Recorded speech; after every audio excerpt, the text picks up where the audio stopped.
Между другото имаш някакви реклами, които радиаха. Няма, те са първо, те са 30 секунди. Така е перфектно. В смисъл, бъргат ли ти стрима или? Дръж го тук. Чакай. Искаш на задния ред.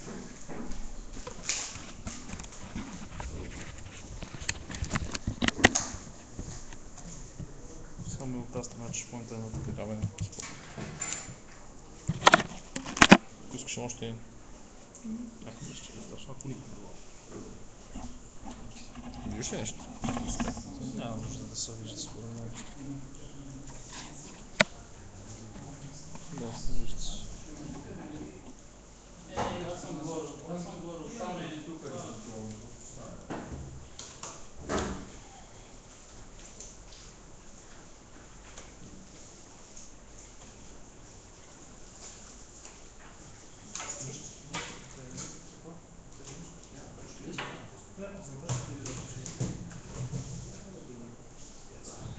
Колеги, добре дошли.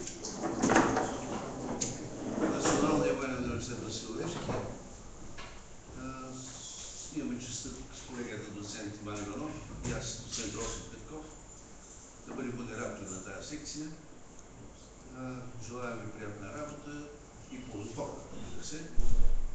Надявам се да бъде интересно за всички това, което ще се дискутира. Имаме 15 за днес доклада, да чуем, където един автор има 2-3 доклада, предлагам да ги представя всички. Като максимум за презентация на един доклад, тук е отделено в програмата по 15 минути, но трябва да оставим и да имаме предвид, че това е времето и за презентация, и за дискусия по доклада и въпроса.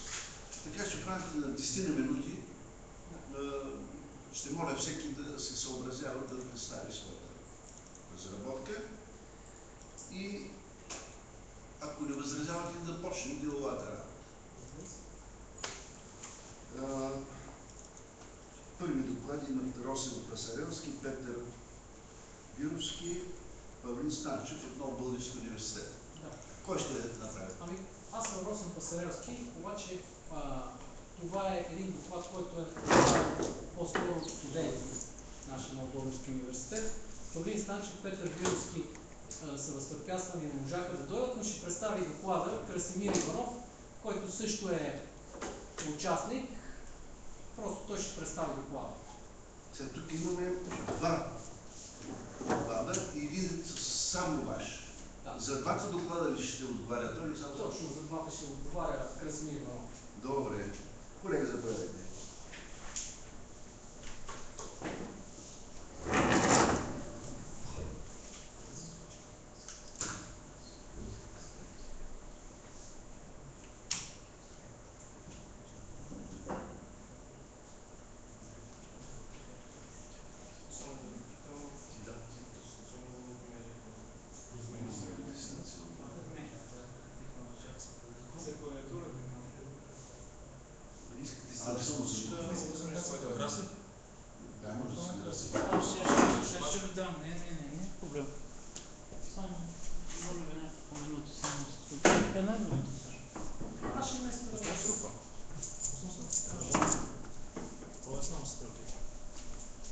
Къде му е? С стрелките сложено.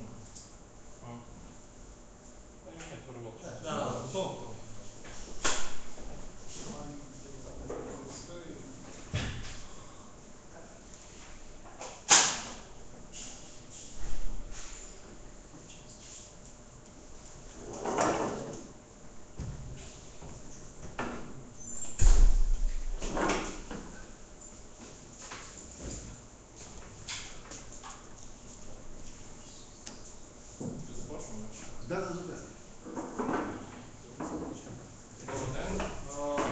Днес ще са доклад за защитата на данните в GSM мрежите, за тяхното криптиране, как се предават самите данни, какво се прави за цяло се възпрепятства тяхното подслушване.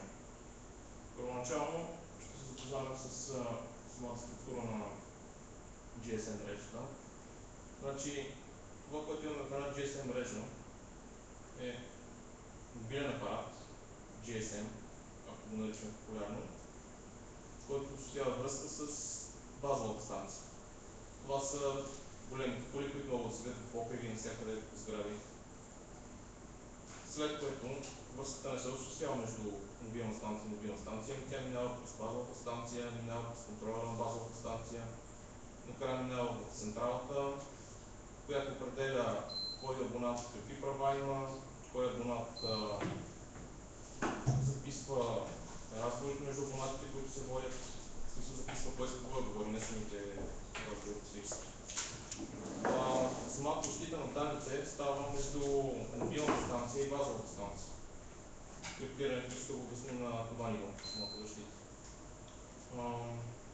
Когато базовата станция и мобилната станция комуникират, този сигнал лесно може да бъде подслушан и записан от всеки. Така, това няма как да се избегне. Затова самата информация се кодира по такъв начин, че само самата базова станция и GSM апарата, само те да могат да разберат за какво става въпрос. Тук се обяснява функциите на самите базови станции,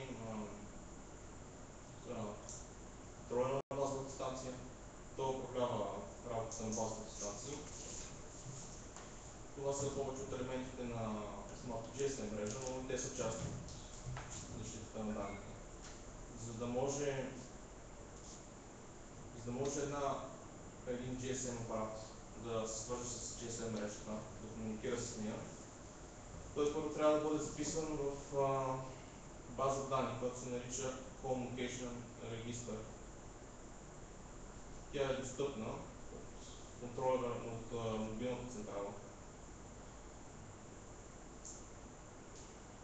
Също така апарат трябва да има SIM карта, която идентифицира, че конкретният човек използва конкретния апарат, за да не може да се осъществява връзка с който и да е, смисъл само с хора, на които им е даден определен достъп до мрежата. Иначе всеки би могъл да има достъп до самата мрежа, без никаква авторизация, без плаща едва ли нищо.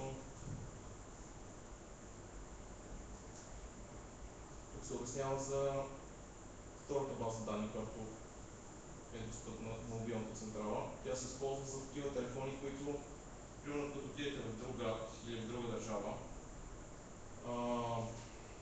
идентификацията на вашия телефон, един уникален номер, име и номера, се записва в тази база данни до момента, докато не напуснете съответната държава или съответния град.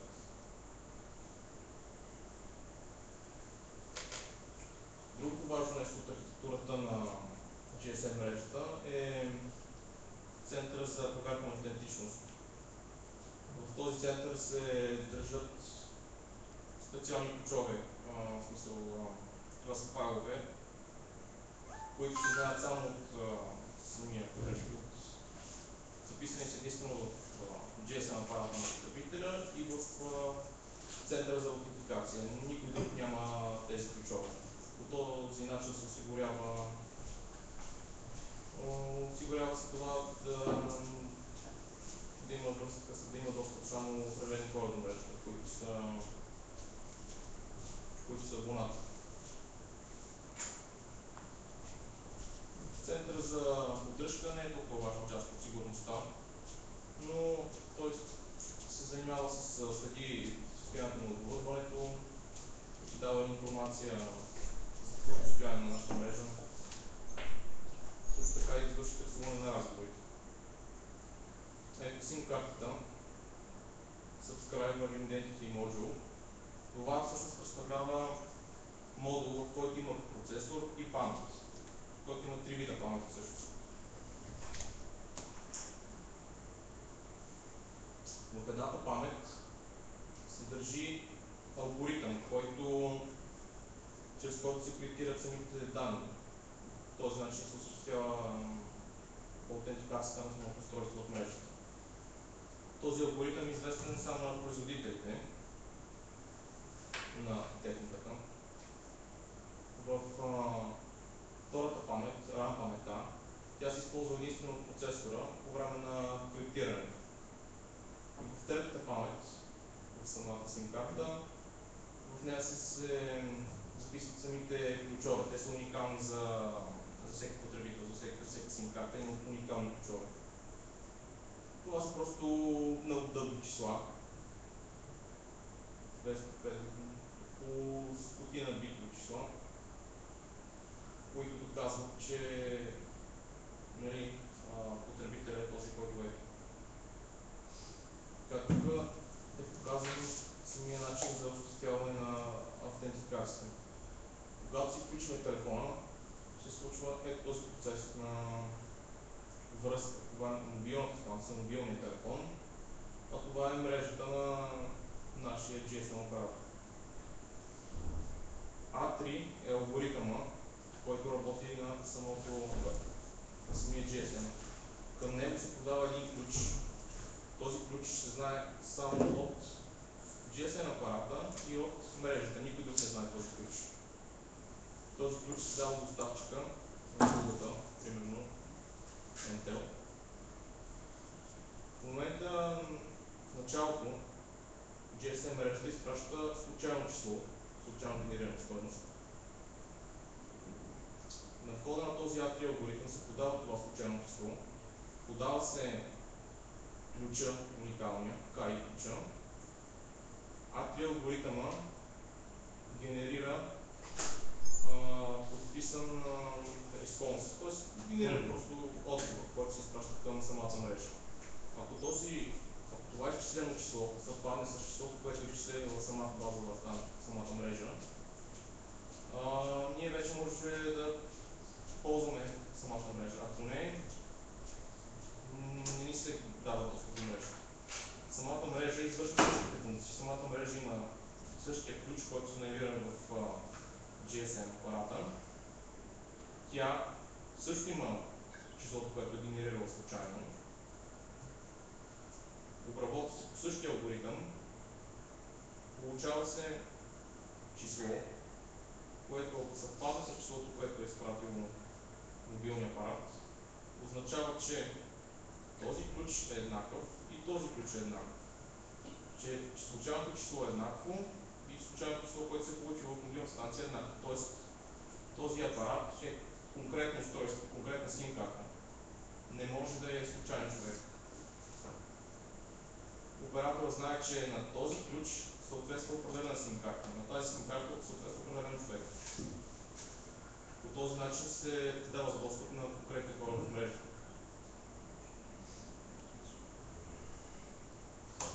Ще подписам самата процедура, което ще казах. Следващото нещо. Този процес беше единствено за да имаме достъп до самата мрежа. Нали, за да се регистрираме в мрежата, не да провеждаме обаждане. Този процес единствено доказва, че абоната е този. Сега, следващата част се занимава с самото подчертаване на данните, които се изпращат. Тоест, час. В момента, в повечето случаи. 10 минути беше. Тук се процедира по подобен начин на с автентификацията. Само че се използва друг вид алгоритъм, A5 алгоритъма. Значи на всеки 4 секунди се изчислява случайно число отново. Ако това случайно число не съвпадне с случайно число, което е изчислила базовата станция, то тогава самата връзка се прекъсва между GSM апарата и мрежата. Нека да подчертайте трудностите, които претендира разработчиците, ще имате към тази разработка. Нещо ново, което сте внесли. Ами, самият доклад просто представя начина за защита на данните в самата мрежа, не е някакво ново изследване. Някакви изводи? Изводите са, че ако нямаме защита на данните, няма да може да имаме доверие в самата мрежа и никой не би я ползвал. Всеки би се съмнявал, че неговите данни, неговият трафик може да бъде подслушан от абсолютно всеки. Това осигурява на мобилния оператор доверие в абонатите си. Просто абонатите могат да имат доверие на мобилния оператор, че когато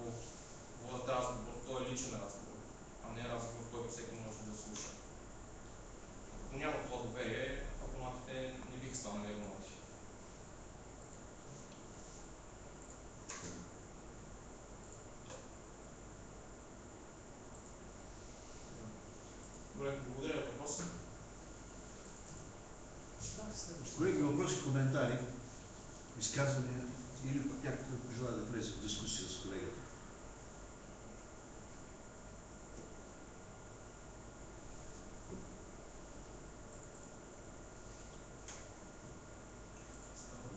Аз само една дума Да. да кажа, понеже аз съм инициатора да дам на студенти възможност да напишат нещо, да се представят. Докладите наистина не са с велик принос, не са за Нобелова награда, но просто като част от Департамент телекомуникация на Нов Български университет, аз реших, че не е лошо и студенти да се представят пред такъв хубав и голям форум, който прави Националния военен университет. Така че, моля ви да извините и студентите, че не са направили някакъв велик принос в тези доклади. Просто те са тук, за да представят своите знания, някаква разработка, своите знания, да се представят на един такъв хубав форум, който е... Да. Благодаря за отношение. Това Благодаря за представянето. Другия доклад кой ще вземе?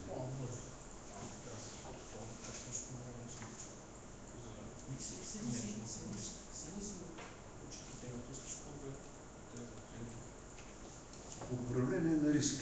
Хвайте се.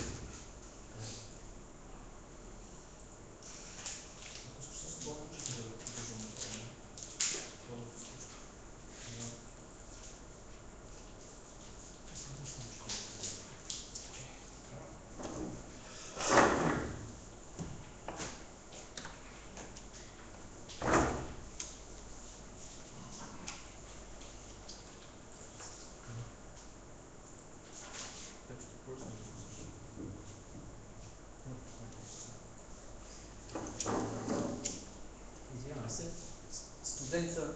Студента, който трябваше да представя, понеже не е участвал много в разработката и се притесни нещо от въпросите по първия доклад и ми даде аз да го изнасям.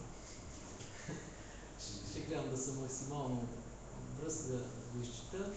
Управлението на риска за сигурността на информацията, свързана с дейността на IT компаниите, включва следните етапи: избор на обектите за оценка на риска, идентифициране на информационните активи, свързани с сигурността на информацията, идентифициране на заплахите за активите, идентифициране на уязвимостите, които могат да бъдат използвани от тези заплахи, избор на методология за оценка на риска, оценка и приемане на риска, избор на защитни мерки, въздействие върху риска, реализация, проверка на избраните мерки, оценка на остатъчния риск, оценка на ефективността на приложените мерки. Тези всички неща, които са представени в това кратко резюме за управление на риска, са посочени и като подточки в самия доклад. В първа точка избор на обектите за оценка на риска. В оценката на риска за сигурността на информацията се включват тези активи, при които са възможни последствия, като загуба на поверителност, на цялост и наличност на информацията, както и потенциални щети, пропуснати ползи и неблагоприятно влияние. Избор на методика за оценка на риска. Целта на методиката е да оцени рисковете, на които са изложени активите, за да се установят и изберат подходящи защити на тяхната сигурност. Рисковете са функция на вероятността от поява на заплахи, които могат да причинят възможностите на благоприятни за бизнеса влияния, на уязвимостите от установени заплахи, на значимостта на потенциално застрашени активи и на тяхното влияние върху сигурността. Методът за оценка на риска трябва да бъде приложим за оценка на различните видове активи, като се отчита вероятността от поява на съответната заплаха и нейното въздействие върху сигурността на информацията, в зависимост от значимостта на активите и неговата уязвимост. В избраната методика рисковете са функция на първо на вероятността от появата на възможна заплаха и значимостта на активите и свързаните с тях уязвимости. При определяне на вероятността за поява на определена заплаха се взема предвид следното: привлекателността на актива, свързан с заплахата за преднамерена човешка намеса, лесното получаване на облаги от преднамерената човешка намеса, техническите възможности за реализация на заплахата, периодът от време, в което активът се използва и има нужда от защита. Това всичко е дадено в една таблица. Въздействието го видяхме. Да. Заплахите могат да бъдат случайни, предумишлени и случайните и предумишлени източници на заплахи трябва да бъдат отчетени и да бъде оценена вероятността за тяхната поява. Има няколко нива на риск с скала. Оценка и приемане на риска. Началната оценка за рисковете се прави от работната група. Входящите данни за оценка на риска се получават от отговорниците на активите или техните потребители. Има няколко нива.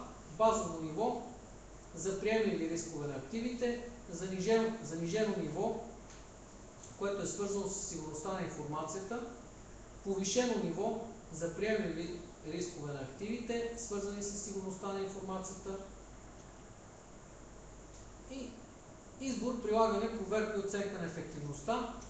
При установяване на риск над приемливия трябва да се приемат ефективни икономични мерки за неговото снижаване и оценка, като някои от тези мерки са отстраняване на обстоятелства за поява на риска, намаляване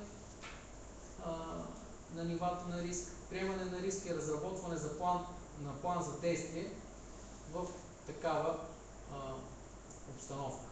В заключение, оценката на ефективността за предприетите мерки за свеждане на рисковете до приемливи нива за компаниите се провежда при повторния анализ на рисковете. Плана за третиране на риска за всяка мярка или комплекс от мерки се прилага оценка на остатъчния риск след прилагането на мярката. Оценката на риска се провежда по методологията, дадена по-горе. В оценката на риска се сравнява планирания остатъчния риск от плана за третиране на риска с реално отчетени. Ако резултатният риск е по-малък или равен на планирания остатъчен риск, се счита, че мярката е ефективна. В случай на избор на неефективна мярка се прави допълнителен анализ за причините за неефективността и се докладва на съответния орган, който е свързан с сигурността на информацията. Благодаря ви. Благодаря.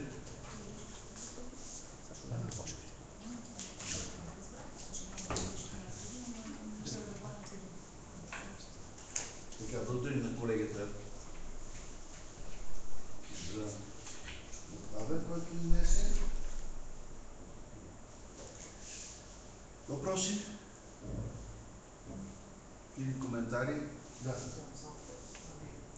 Аз не разбирах. С мен нямам само един съвсем малък въпрос. Там видях една табличка с нива на риска. Няма отношение точно. Риска измерва ли се числа или го възприемате като някаква скала, която се... Тоест, свързвате го с вероятност, вероятността, ако разбирам правилно от вероятност, между 0 и 1. Риска вкарва ли се в граница между 0 и нещо, или риска се възприема като думи, незначителен, значителен, приемлив, Да допълна колегата, може? Изобщо матрица за оценка на риска правите ли? Вероятност, значимост. Ами, значи, Може ли такава матрица тая методика?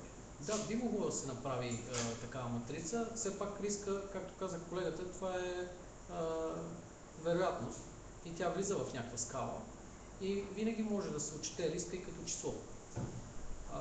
Но тук в този доклад по-скоро студентите го разглеждат като възможност за поява и евентуално някакви действия от човешка страна, а не от страна на машина, защото най-лесно е, когато говорим за информационна сигурност, машината да отговаря за информационната, му е вкарана някаква матрица или някакъв алгоритъм, по който да се изчислява риска и се предотвратяват атаки.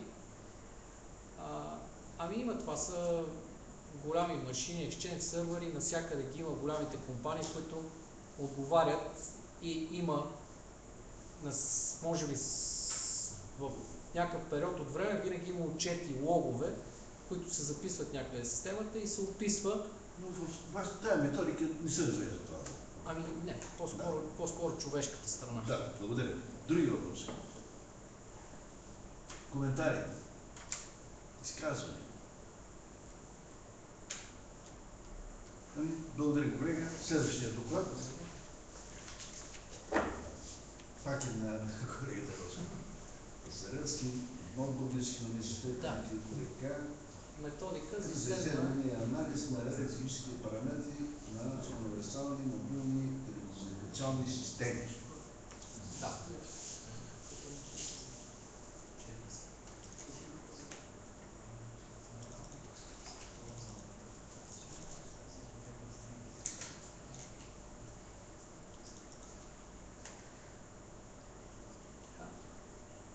Аз смятам, понеже тази методология, това си е методология, която е направена преди време по един проект, който беше свързан с Министерството на транспорта и съобщенията.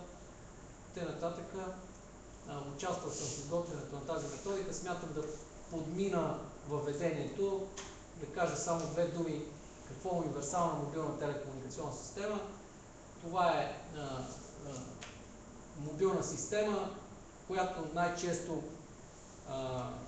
хората я свързват с трета генерация мобилни клетъчни системи. Универсална е, защото при нея вече честотните ленти, които се използват с много по-голяма ширина от честотната лента, която се използва при GSM системите, там е 200 кГц, тук са 5 до 10 МГц.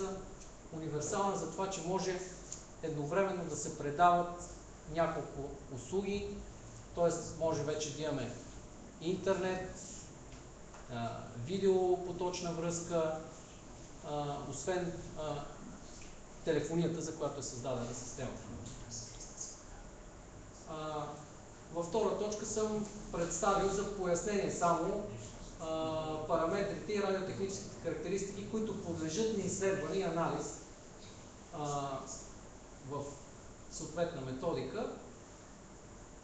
Само ще ги спомена. В предавателната част максимална изходна мощност на базовата станция, това представлява средната стойност на нивото на мощността на базовата станция за дадена носеща честота, прецизност на нивото на пилотния сигнал, честотна грешка, извънлентови излъчвания, маска на спектрални излъчвания, странични излъчвания, интермодулация в предавателя.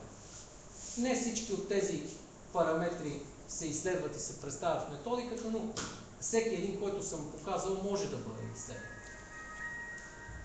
В трета точка съм представил основни постановки при изследване на радиотехническите параметри и характеристики на универсална мобилна телекомуникационна система.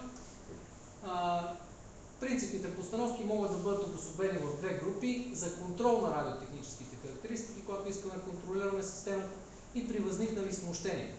За контрол на радиотехническите параметри се прави изследване на скоростта на цифровия поток на предаваните данни и вероятност за успешно установяване на връзка в район с покритие на съответната UMTS мрежа. При възникнали смущения в или от съответната 3G система могат да се подложат следните параметри на изследване: максимална изходна мощност на базовата станция и странични излъчвания. Винаги, когато се правят някакви изследвания, измервания, анализ, те трябва да се правят при съответни метеорологични условия. Представени са такива едни условия, които смятаме, че са нормални метеорологични условия.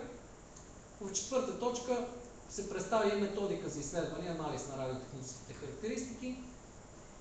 Като първи параметър съм представил скоростта на цифровия поток на предаваните данни. Като скорост на цифровия поток на предаваните данни се разбира скоростта на потока от данни в произволен кодов канал, служебен или трафичен. За изследване и анализ на този параметър са необходими следните минимални изисквания. Уредът, който се използва за изследване на скоростта на цифровия поток за предаване на данни, трябва да притежава сигнален режим на работа. Този режим позволява както генерирането, така и анализирането на сигнали със свойства максимално близки до ситуация в реална среда. С изследването на този параметър се постави основна цел да се установи скоростта на цифровия поток от данни за даден кодов канал. Изследването трябва да може да се прави както в права посока, така и в обратна посока, съответно downlink и uplink. Изследователската постановка, която сме представили: предавател, насочен отклонител, антена към насочен отклонител, атенюатор и спектрален анализатор, или по-обобщена схема: предавател, атенюатор, спектрален анализатор. И тук са дадени стъпките. Приемникът се установява в режим на приемане на съответната носеща честота в права или обратна посока. С анализатора се наблюдават характеристиките на приемания сигнал, тип на канала, приемно ниво, брой на анализираните цифрови блокове за единици секунда, скорост на цифровия поток, ниво на цифровата грешка. Трето, отчетената скорост на практика е не скоростта в битове, а самата чипова скорост на разширените информационни битове, която представлява именно полезната скорост на потока и е целта на самото измерване. Второ, вероятност за успешно установяване на връзка в район с покритие на универсалната телекомуникационна система. Тук пак едно определение какво е вероятността за успешно установяване на връзки. За това изследване са необходими следните минимални изисквания. Използваните уреди трябва да притежават сигнален режим на работа. Конфигурацията на каналите за сигнализация следва да се зададе от оператора, а съответните уреди за изследване и анализ да я възпроизвеждат. Основната цел на това изследване е да се генерират определен брой повиквания за даден период от време и да се отчете статистиката от тях, като се пресметне вероятността за успешно установяване на връзка в район с покритие на универсалната мобилна телекомуникационна мрежа. Това е единственото измерване, представено в доклада, което не се извършва само на първия физически слой, тъй като генерирането и оформянето на статистика от повикванията е свързано с анализ на протоколи от по-горните слоеве. Следователската постановка е мобилната станция, свързана към сигнален анализатор и сигнален генератор. При изследването се спазва следната процедура. Извършват се измервания върху мобилната станция, която е работеща и регистрирана в мрежата. Задават се параметри на самото измерване, които включват период на генериране на повикванията, време между отделните опити за повикване, време на изчакване и инициатор на прекъсване на връзката и също така могат да се включат и допълнителни незадължителни възможности за подобряване на качеството към активиране на режими с адаптиране на скоростите на гласовия поток, когато количеството на допълнителните битове за корекция на грешка се определя от характеристиките на радиоканала и може да се променя. Следва максимална изходна мощност. Максималната изходна мощност това е един важен параметр, който в последните години влезе много в медиите, в телевизията, почва да се обсъжда, дали влияят мобилните устройства или базовите станции на човека. Ами в началото имаше служби, които не знаеха как да се измерват станциите и операторите имаха едни уреди, с които не знаеха какво да правят. И в повечето случаи операторите, като кажат, нашите базови станции не облъчват, винаги може някой да дигне ръка и да каже, вие тук ни лъжите. Трябва да има и друг орган, който да контролира този процес.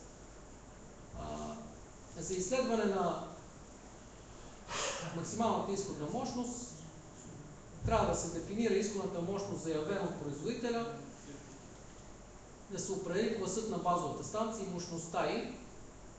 Базовите станции се класифицират според обхвата, широк обхват на покритие, с среден обхват на покритие и с локален обхват на покритие. Основната цел на изследването е да установи, че при нормални външни условия на измерване максималната изходна мощност е в границите на тази фабрична мощност, допустимата, при отклонение плюс-минус 0,7 децибела. Ето е следователската постановка. При изследването се спазва следната процедура. Изследват се горни и долни и средни канали от честотния обхват, който е предоставен на съответния UMTS оператор. Базовата станция трябва да се установи в режим на максимална мощност при WCDMA модулиран сигнал. Атенюаторът се установява на стойност на затихването според изискванията за максимално допустимо ниво на входния сигнал за измервателния уред, който в случая е измерителна мощност. И страничните излъчвания са последния параметр, който подлагаме на изследване. Страничните излъчвания са важни за влиянието на съответната базова станция върху съседните на нея такива. Според международните организации и една препоръка, която е SM329, странични са излъчванията, които се наблюдават на честотно разстояние повече от плюс-минус 250% от носещата честота, което за UMTS означава отстояние от плюс-минус 12,5 МГц. Минималните изисквания са посочени. Честотите, в които се измерват страничните излъчвания, са от 9 кГц до 12,75 ГГц и нормите на странични излъчвания, които са дадени в препоръка 2541 на ITU-R. Нормите, които се спазват при изследването, са задължителните изисквания съгласно категория Б според препоръка SM329 по отношение на нивото на страничните излъчвания и са представени в таблица Б. Тук са представени в децибел на миливатт. Като пояснение само в таблицата се посочват FC1 е централна честота на излъчване на първата носеща, излъчвана базовата станция. FC2 е централна честота на излъчване на последната носеща, излъчвана от базовата станция. И съответно изследователската постановка И процедура. Като заключение, само с две думи, искам да кажа, че принципите изследователски постановки се обособяват две основни групи за контрол на тези параметри радиотехнически при възникнали смущения. Само тогава може да се използва тази методика. В други случаи може да се използва и, примерно, за университетски нужди. Сега наскоро купихме там по един проект от този фонд, където много го анализираха по телевизията. Да. Купихме един уред, нали, и вече в много български може да правим такива измервания. Или за университетски нужди. В други случаи тази методика няма някаква сила. Да, благодаря. Апробирали ли сте тази методика или само така? Дали съм какво?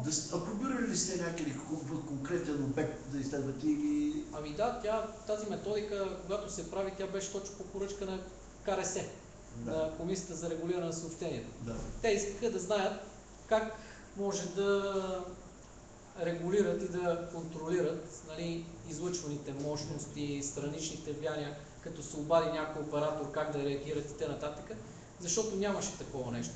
И в повечето случаи се ходеше на място с уреда, почваха някакви хора да мерят и не знаеха какво да следват, какво да правят.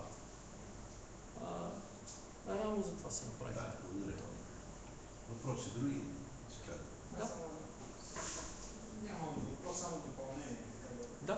Че познати са изследвания, има публикувани на такъв тип изследвания, Да. които изследвам конкретно нещо като влиянието на сезона върху мощността на базовите станции за GSM, говорим за UMTS, но предполагам, че също ще има значение и се оказва, че това е изследвано в Томск, в Русия, оказва се, че има влияние дали сезона е лято или е зима, поради причина, че през зимата няма листа на дърветата и проходимостта е по-добра, когато има листа, естествено мощността е по-голяма до изградната станция. Да. Да, разбира се. Благодаря ви за вниманието. Други въпроси? Да преминем тогава към следващия доклад.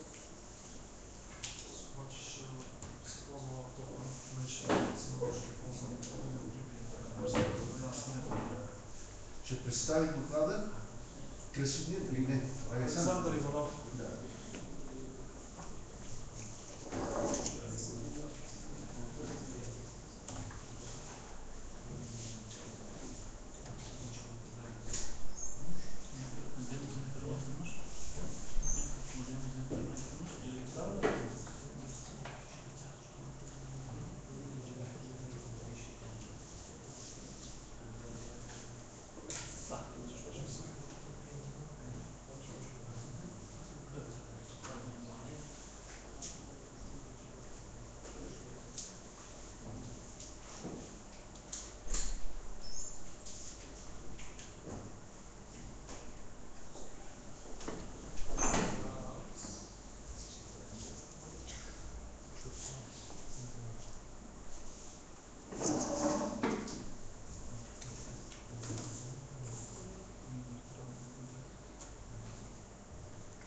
Нещо друго?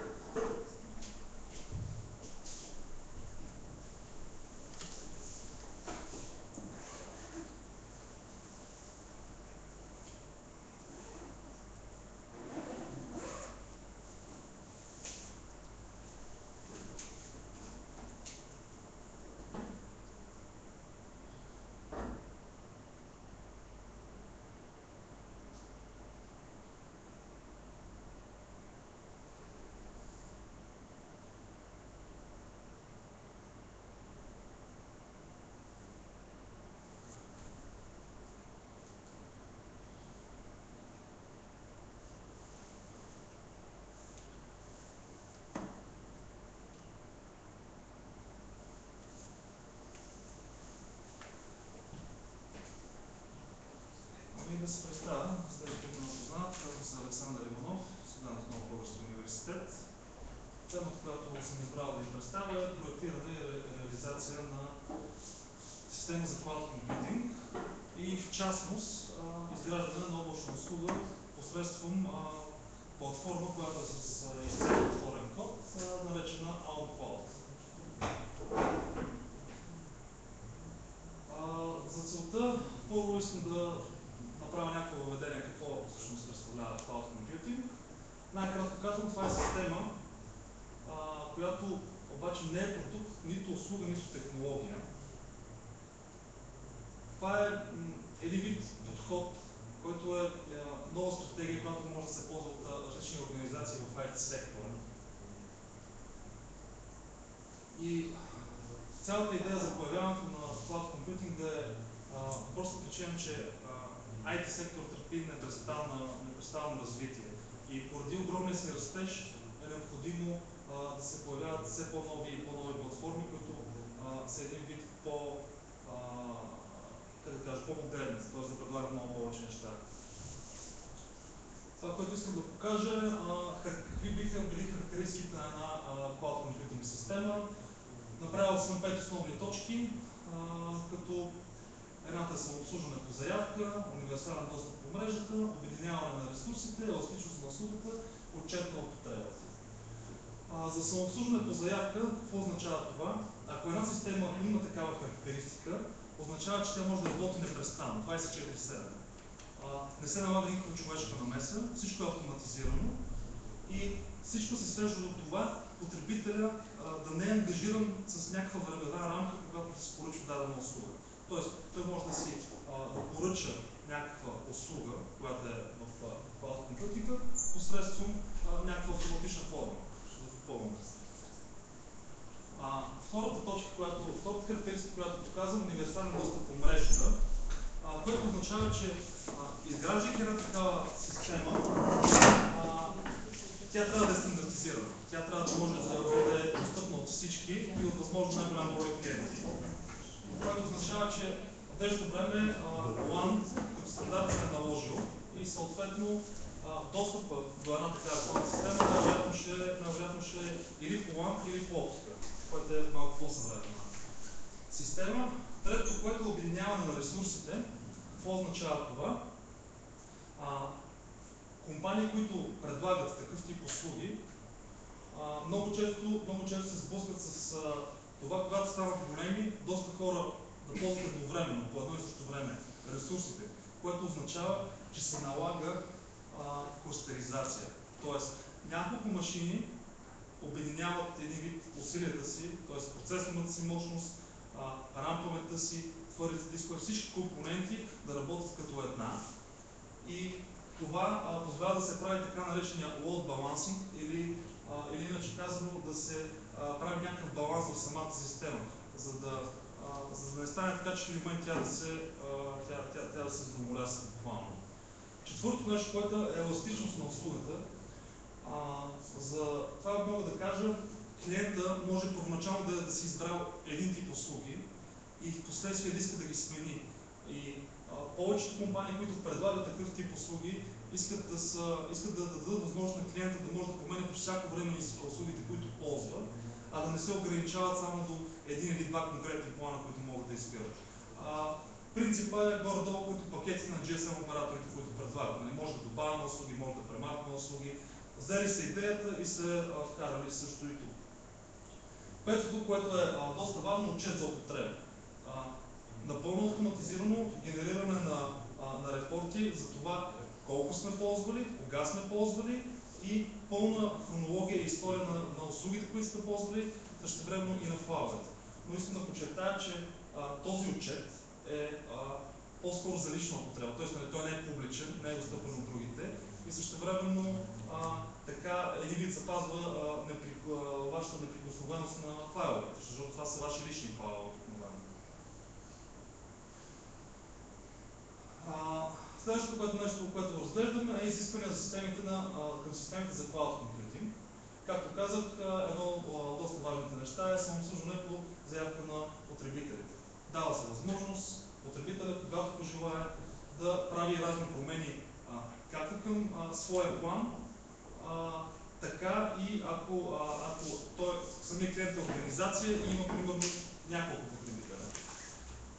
Второто нещо, на което залагаме, широколентов достъп до компютърна мрежа, което означава, че ако не искаме да изградим една такава услуга, ние трябва да имаме наистина доста надежден интернет, защото ако ако се надяваме нашата услуга да се разрасне и ако искаме да предлагаме качествен продукт или съответно услуга, както е в случая, трябва да заложим на доста добра интернет свързаност, която може да бъде постигната, както казах, или чрез оптика, оптичен канал, или съответно чрез LAN.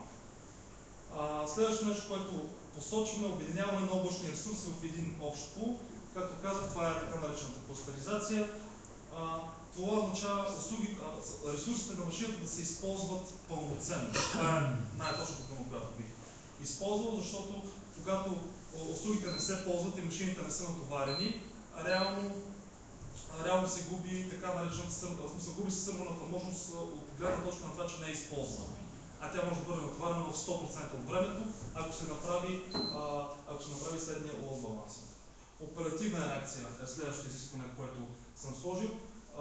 Въпреки че системите са напълно автоматизирани, все пак трябва да споменем, че ако даден клиент има нужда от помощ, трябва да има някой на среща, който да му помогне просто, защото такива са, как да кажа, такива са самите модели за услугите, които се предлагат в момента. И на последно място измеримостта, т.е. както вече споменах, наистина да може да се измери точно колко сме ползвали и реално да платим само това, което сме ползвали.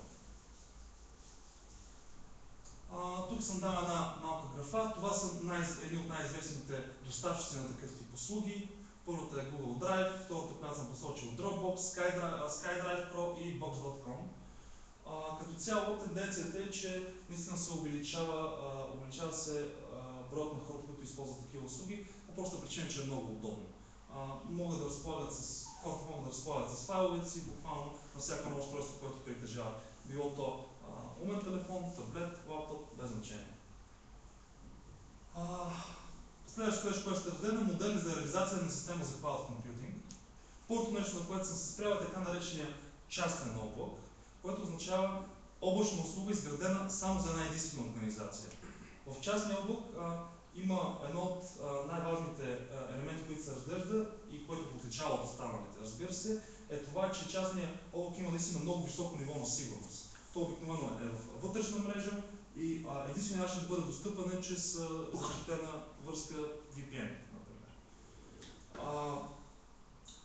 Както казах, тази инфраструктура като цяло не споделя с други организации и с други потребители, което означава, че тук има един огромен минус, по-скъпо е за изграждане. Просто причина, че се прави само за конкретна организация според нейните нужди.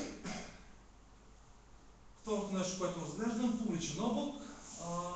Публичната или така наречената външна инфраструктура се предлага свободно. Всеки може да се регистрира, за да ползва услугата, като преди това се съгласява с условията за ползване от самия доставчик на услуги. Под публично не се разбира, че качвайки си файловете във вашия потребителски акаунт, файловете са достъпни за всички, напротив, те са достъпни само за вас. Публично е, защото дава възможност на всеки, който желая да използва услугата, като предварително наистина се съгласи с условията за ползване. Хибриден облак е следващото нещо, което показвам. Бизнеса изисква различни модели. И хибридният облак се е получил точно заради това. Има организации, които се налагат да ползват повече от един тип облаци. Искат да имат публичен облак, който по някакъв начин да ги представя. Искат да имат обаче и частен облак, където да пазят информация, примерно за документооборот или някакви свои разработки, без значение. Като цяло, хибридният облак е много, как да кажа, много е удобен за създаване, за създаване, по-скоро за хостване на различни приложения и като цяло сигурността в него също е на доста добро ниво. Просто причина, че звената са отделени. Публичен облак и частен облак просто са две неща, които са като в отделна екосистема.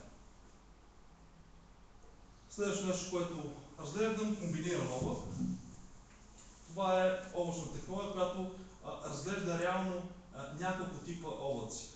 Облачните услуги могат да бъдат, най-често са ползвани тези за файлова синхронизация между различни устройства на файлове, но могат да бъдат ползвани и за друго. Могат да бъдат ползвани за поставянето на дадени платформи, могат да бъдат представени за хостването на различни апликации, било то веб-сайтове, сървърни платформи и така нататък. Комбинираният облак реално дава решение, на което вие, ако вашата организация иска да има вътрешна система, ако иска да има веб-сайт, ако иска да може да правите файлова синхронизация, цялото това нещо да ви се сгради като решение, което в случая ще е комбиниран облак. Вътрешен облак. Идеята е взета всъщност от топологията на целия интернет по света. Реално интернет по света е всъщност много мрежи, които са свързани една с друга. Хората, които са изградили това решение, са видяли просто модела, видяли са, че е адски гъвкав и доста полезен и са решили да направят такава концепция, като обединят, т.е. няколко доставчика на облачни услуги, обединяват усилията си и предлагат една обща услуга, като това е направено за организации, които имат адски много изисквания, ползват адски много ресурс и реално се ползват от, ако тези доставчици на облачни услуги се разделят, по-отделно не бих могли да предлагат същото толкова добра услуга. Така, това са едни от най-известните системи за Cloud Computing. Първото нещо, което съм разгледал, е информацията като услуга. Иначе казваме Information as a Service. В този тип означава, че хората, които ползват Information as a Service, ще ползват облачната услуга най-вероятно за техни документи, за техни файлове и така нататък. Данни като услуга, тук по-скоро се набляга наистина за така наречените storage costs. Тоест имате адски много информация, искате да я сложите на едно място, вие ще се възползвате от тази услуга. Програмно осигуряване като услуга, апаратно осигуряване, това е когато организация примерно няма хардвер, но пък иска да предлага такава услуга, иска да наеме хардвера, тя наема от по-голям доставчик, наема хардвера като ресурс и после реално се го препродава като услуга. Имаме работно място като услуга, пак за организации, подходящо за малък и среден бизнес и за хора, които примерно не могат да се позволят хардуерно да бъдат обезпечени. Биха ползвали подобно нещо, платформа като услуга, компютърна мрежа като услуга.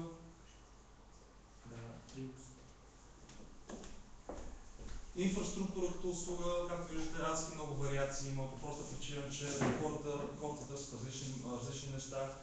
Има сигурност като услуга, доверие като услуга, прозрачност като услуга и всичко като услуга. Това означава комплексно решение, което съдържа в себе си две или повече от услугите, които разглеждат по-горе. Така, предимствата, които облачните услуги реално предлагат, първо е ефективност. Дайте по-бързо. Може. Второто, което предлагат е гъвкавост и третото мащабируемост. Също голямо предимство е достъпността, производителност и контролируемост. Това е една табличка, да направя малко сравнение между традиционна организация, която не ползва такива услуги и организация, която използва облачни услуги. Мисля, че се вижда, че има доста голямо подобрение в качеството на работа, в бързината на извършване на работа и смятам, че определено хората, ползващи облачни услуги, имат по-голям капацитет като цяло. Да. Лидерите на пазара на облачни услуги, доста така известни компании, Google, Microsoft, VMware, Amazon, Citrix. И това е нещо, на което бих искал да обърна по-голямо внимание. Алтернативна услуга, алтернативна облачна услуга, както казах, реално това е алтернатива на всички тези платени облачни услуги, които ви показах преди малко. Подготвил съм и клип, който да ви покаже как може да се изградите такава облачна система за много кратко време. Като идеята е, че наистина по нищо не отстъпва на услугите, които се продават в момента от лидерите на пазара. Имаме всичко, имаме актуализации, работи на всяка платформа, работи на Windows, на Mac, на Linux, на момен телефон работи, поддържа SSL криптация, поддържа различни локализации, т.е. различни езици, на които да се преведе и най-вече, понеже е с отворен код, поддържа брандиране. Т.е. вие може да хванете такова нещо, да го разработите и да го продавате под своето име, под своята марка, което хората, които са написали софтуера, са сметнали, че е хубаво да го направят. Ами това е презентацията. Клипче колко е време? Клипчето е малко дългичко, обаче ще гледам да посоча възможно най-основните елементи на това нещо. Допуска се, че вече имаме подготвена машина за работа. Какво представя? Изграждането на Да, как се изгражда, как аз ще изграда облачна услуга и показвам, нали, стъпките, които са предприяти. Допуска се, че има вече подготвена машина за работа. Влизаме в нея.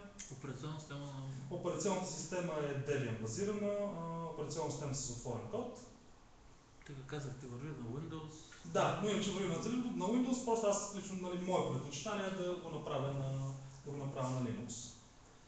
Първото нещо, което подготвяме, база данни, понеже клауда, т.е. облачната услуга, изисква да се направи база данни.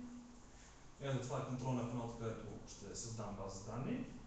MySQL поддържа? Да, точно. Поддържа MySQL, която е също отворен код, и SQLite, която е за по-леки, т.е. за операционни системи и конфигурации, които са малко по-леки.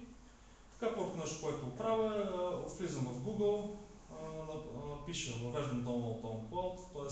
за изтегляне на облачната услуга. Влизам в сайта има абсолютно пълна документация и инструкции как да се инсталира. Има веб инсталация, чрез Linux пакет или чрез архив. Аз избирам, понеже имам Linux дистрибуция, избирам директно да инсталирам през репозиторието на самата Linux дистрибуция. Ето, най-лесните дистрибуции са показани. В случая моята операционна система е Debian. Избирам Debian. Далее показват ми се инструкциите, които трябва да направя, въвеждам ги в моя терминал и ето започва процедурата, изтегля се самата платформа.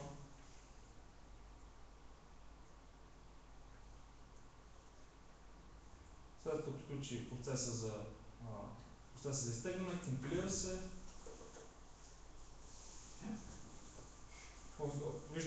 Виждам къде е директорията, където съм инсталирал. Наименувам го както искам да се казва. В случая аз съм избрал името cloud.icport.bg. Сменям собствеността на директорията да е достъпна отвънка. И остава лично, който да си го опиша в виртуален хост, който е следващата стъпка, която правя. Описвам как ще се казва моята, т.е. на какъв адрес ще е достъпна моята облачна услуга. Редактирам, въвеждам данните. И ето това инсталация на тази облачна услуга посредством web браузър, съвсем елементарно. Избираме потребителско име, избираме парола, избираме каква база данни да ползваме, която, нали, предварително сме направили. И тази облачна система се инсталира. Избираме място на твърдия диск, който наистина предварително сме подготвили е голямо. Това е виртуален RAID, който съм направил с големина 5,9 терабайта, която смятам, нали, ще ни стигне за предлагането, например, на такава облачна услуга.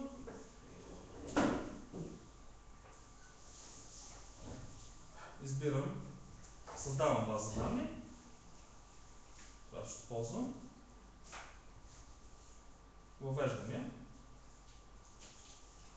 Грешката, която тук ми излиза, заради това, че не съм дал права на територията, за да се вижда отвънка. Давам правата и още линия повършена на системата. И това е началният екран. Както казах, тази система е доста гъвкава, поддържа се абсолютно всякакви устройства. От лаптопи, смартфони, Android базирани, Linux базирани, абсолютно всичко. Тегля си клиент, който в случая аз съм на Windows, и си тегля клиент, който е на Windows, за да мога да изпробвам общата услуга, която създадох. Клиентът е съвсем прост, единственото, което изисква е да се въведе адреса, да се въведе потребителското име, да се въведе паролата. Показва проверката, че съм въвел данните правилно. И ето, клиентът ми е вече пуснат и аз вече мога да синхронизирам между. Ето, това е папката по подразбиране, която се синхронизира, или може да я промените, може да добавяте папки, да премахвате папки напълно на ваш избор. В случая това, което правя, аз просто избирам произволна папка, която след като избирам, тя се появява в клауда. Добре, колега. И като цяло последното нещо, което исках да демонстрирам, понеже в клипчето не се показва и наистина исках да ви покажа, това е последното, което реално ще ви покажа, за какво аз съм изградил тази областна услуга. Значи това е телефон, който имам, смартфон. Услугата, която ползвам на тази платформа е Instant Upload. Какво означава това? Снимайки с телефона си, снимката, която снимам, директно се появява там, което означава, че аз не ми се налага да свърна телефона с кабел към компютъра и мисля да направя една малка демонстрация, просто ще направя една снимка. И това е единственото действие, което трябва да предприемете. Телефон обработва данните, качва ги мигновено. Това агент на телефона, вие ли сте го писали или си е част от... Той е с отворен код. Вие сте го инсталирали? Ние само си го инсталираме, но може да го преработим. Android е? Да. И подадем сега на снимки. По принцип не знам колко време отнема процеса на качване, всичко зависи от интернета, но ето. Да, ето го.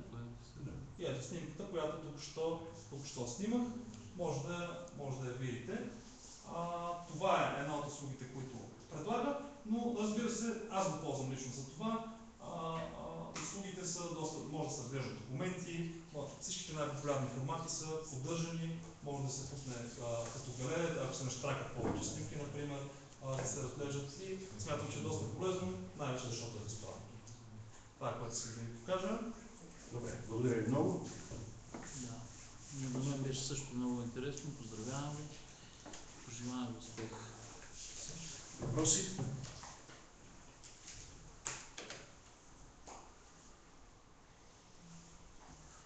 Аз имам един въпрос. Тази облачна система, възможно ли да реализирате такава секция Application as Service, да се използва само крайното устройство като терминал, всъщност самото приложение? Примерно един Photoshop може ли да се стартира на вашия сервер? На тази система като цяло не, но на системата, която подготвям, тя вече е ориентирана към приложения. Това е по-скоро, това, което ви показах е облачна услуга, която е за синхронизиране на файлове. Има и други облачни услуги, които в бъдеще наистина ще разгледам. Да изчакаме една година. Разбрах. И тези, които ще разгледам, наистина те са точно за това. Тоест да си изберете апликация, с която работите, да я поставите в облака и също време тя да е достъпна. Защото Adobe вече работи по това план да предлага. те са Да не се заложени. купува и инсталира, просто да се абонира за услуги. Да, защото те са разбрали, че имайки абонамент към такова нещо за година или за две, как да кажа, това е стратегията към клиентите. Да, това е контрол. Един въпрос от мен. Има ли възможност, като се използва тази облачна услуга, примерно голям брой потребители, ако са свързани към този облак, да кажем да не плащат лиценз. Примерно аз искам да ползвам AutoCAD вместо да плащам $2000, да влезна някъде и си направя схемата през облака. Няма такава възможност. Никой няма да направи AutoCAD, за да го ползвате вие безплатно. Въпросът е, че вие може да имате абонамент за AutoCAD и да го ползвате за 2 седмици или за 1 седмица или за 2 дни, за да си направите проекта и след това да приключите с AutoCAD. Така ли? Или съжалявам, че се намесвам. Няма като цяло, AutoCAD наистина предлагат от 2 седмици до 30 дена пробен период за използване на повечето от своите продукти, но пък те са и една от компаниите, които продуктите им са мрежови насочени също. Тоест, ако ви купите мрежови лиценз, този лиценз ви позволява да ползвате програмата на повече от един компютър. И поставяйки я централизирано на даден сървър, може да се отвори от повече компютри, но вие сте си платили такъв тип лиценз. Този въпрос беше в контекста на клауда. Да, значи идеята е по такъв начин да се намаляват разходите. Смятам, че ако софтуер не е лицензиран, ако нямаме мрежови лиценз, би трябвало да не стане. Просто причина, че програмата според мен ще отчете броя клиенти, свързани към дадената апликация, без значение къде е поставена тя. Но те самите разработчици на AutoCAD ще направят такъв AutoCAD, който ще се инсталира в такава облачна структура и пак ще бъде контролиран доста. Защото чух от един колега, който беше казал за нещо такова, че са направили такава система, в която той е качил, примерно, закупил е, да кажем, Microsoft Office, сложил го е там и всичките му служители в фирмата може да използват отдалечено за всякакви нужди. Може в тия затворени, тия общества затворени, примерно като Google Plus, нали, точно да създават такива облаци, да ги наречем. Ами Google Plus беше затворено само когато беше в началото за бета тест, т.е. за пробен тест, сега е напълно отворено, но това, което ви показах, този тип облачна услуга, реално хората са го видяли, са взаимствали много от нещата, които са в Google Plus. Дава пример с снимката, която ви показах. Да. Това първо го видях в техен продукт за Google Plus. Слагайки си снимка на компютъра, тя се появява директно на сайта. Видимо само за вас, но се появява в платформата, която е на По-скоро Google Plus. Google Drive. Google Plus е свързан с Picasa, ползвате продукта Picasa за снимки, качва снимките в профила в Google Plus. Google Drive за синхронизация, нали, между локално. Да. Но с тази редка, че Google Drive ви дава лимитиран, нали, дава и безплатни абонементи с определен обем. Имате 5 гигабайта безплатни, за по-горе, т.е. за повече гигабайти, за по-голям обем ви трябва ви абонамент, който е платен. А в Google Plus, когато качвате снимки, там пък само снимки, там е, как да кажа, лимитирано е само до снимки, може да качвате неограничено. Това е разликата. Ами това е, ако има други въпроси.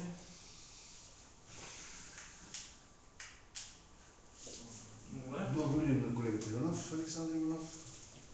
Малко повече време ни отне тази интересна тема, но предполагам, че всички са удовлетворени. Симеон Симеонов, Виолета Трифонова, Генова, Минно-геоложки университет и Варелски. Има ли представител на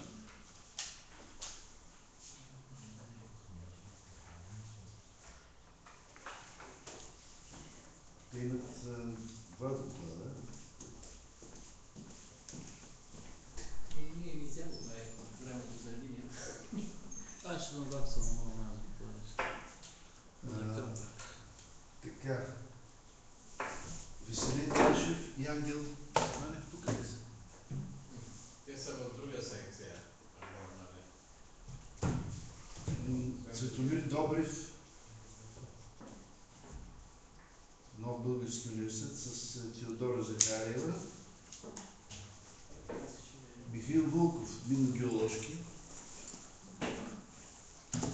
Ами, ако не възразявате, колеги, кой е тук тогава? Кой иска да...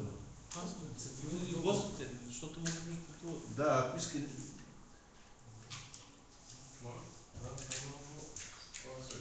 Защото има колеги, които ги няма в програмата, но имат готовност да...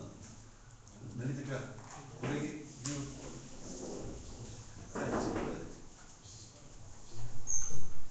и след това ще направим кафе пауза, ако не възразявате. След колегите от предвъздушния факултет. Те са авиационни който факултет. споменахте, Ангел Манев, но той е по-късно и сигурно не е тук, понеже беше на друга секция, мога да му кажа. Ами след кафе паузата. Сега да пуснем колегите